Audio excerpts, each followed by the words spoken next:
And అలాగే ఫాదర్కి ఎలా ఉంది బ్రో? అంటే ఓటీటీ టైంకి లోపలికి వెళ్ళిన టైంకి ఆయన కొంచెం ఇబ్బంది పడుతున్నారు బయట. డాడ్ ఇప్పుడు కూడా అమ్నేషియా స్టేజ్లో ఉన్నాడు. Okay. He totally like he don't remember the names ఇప్పుడు కూడా. లైక్ నా పేరు ఇప్పటిదాకా కూడా కరెక్ట్గా పలకడు. ఒక్కొక్కసారి బై మిస్టేక్లీ అక్కి అని వస్తుంది, లేకపోతే ఏదేదో పేర్లు పెట్టి పిలుస్తుంటాడు. సో ఇప్పుడు కూడా అదే స్టేజ్లో ఉన్నాడు. And he recovered a lot. అంటే physically he recovered, mentally no. Mentally he still like kiddo. Like పాత ఆయన ఓల్డ్ జనరేషన్కి వెళ్ళిపోయాడు ఆయన. అప్పట్లో ఎలా కిడ్స్ ఉంటారో అలానే బిహేవ్ చేస్తున్నాడు ఇంట్లో.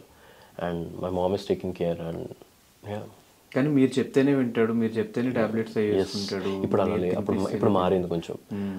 నేను ఎప్పుడైతే షిఫ్ట్ అయిపోయానో అప్పటి నుంచి కొంచెం నేను తగ్గించా. ఫోన్ అంటే ఎలా అంటే నేనే చెప్పడం, ఎందుకు మమ్మీ నువ్వు చెప్పాను, మమ్మీ చెప్పడం అని ఆయన వేసుకోవడం. ఎప్పుడైనా వేసుకోకపోతే నాకు కాల్ వస్తుంది కంపల్సరీ. అది చాలా రేర్. ఇప్పుడు ఈ మధ్య అయితే ఎప్పుడు రాలేదు అలా కాల్స్. లైక్ చేశాడంటే రమ్మంటాడు, ఇంటికి వెళ్ళిపోతాం, కాసేపు కూర్చుంటాడు, తినిపిస్తాడు మా డాడీ. తినాలంటే నేను రాగానే స్పెషల్లీ మా మమ్మీ చెప్తాడు పోయి పెట్టుకుని రాపో అని. అదన్నీ మాటలు బాగా వస్తాయి.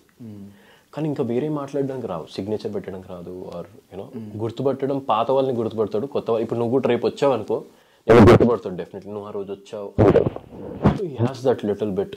కొంచెం ఇంకా I think so it will ఈ ఇయర్లో క్యూర్ అవుతుంది అనుకుంటున్నాను.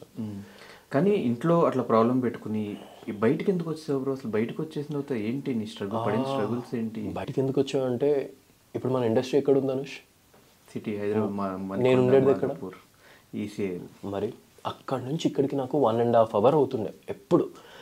అండ్ ఎవరు డైరెక్టర్ ఫోన్ చేసినా ఎక్కడ ఉంటారండి అని అడుగుతాడు. ఈసీఎల్ అంటే ఓ మీరు రావడానికి ఒక 2 hours పడుతుందా? అవునండి. ఓకే వద్దులేండి రాకండి. అలా నాకు చాలా సందర్భాలు అయ్యాయి. And I use to feel bad for that. దాంట్లో నేను షిఫ్ట్ అయిపోయా. ఇక్కడికి షిఫ్ట్ అయిపోయి డైలీ పార్టీలు చేసుకోవట్లే నేను. డైలీ కష్టపడుతున్నాను. And people might think you know Akhil shift అయిపోయాడంటే ఇంటి నుంచి దూరము అని. I really miss my family.